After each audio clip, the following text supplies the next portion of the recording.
Mais la guerre continuait entre l'Allemagne et l'Angleterre. Il fallait faire vivre la France, écrasée sous le joug de l'occupant, en but à ses menaces, à ses représailles. En secret, une rencontre avec Hitler est organisée à Montoire. Le maréchal l'annonce au peuple français. Français, j'ai rencontré jeudi dernier le chancelier du Reich. Cette rencontre a suscité des espérances et provoqué des inquiétudes. Je vous dois à ce sujet quelques explications.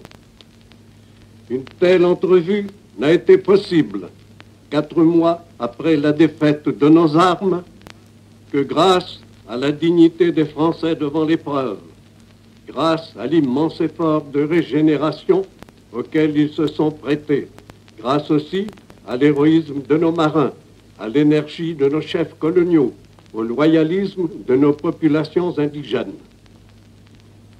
La France s'est ressaisie. Cette première rencontre entre le vainqueur et le vaincu marque le premier redressement de notre pays.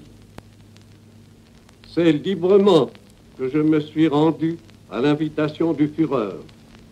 Je n'ai subi de sa part aucun diktat, aucune pression. Une collaboration a été envisagée entre nos deux pays. J'en ai accepté le principe. Les modalités en seront discutées ultérieurement.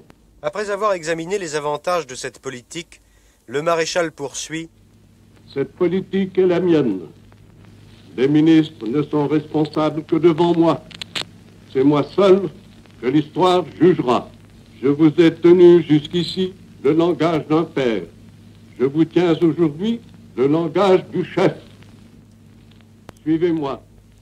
Gardez votre confiance en la France éternelle.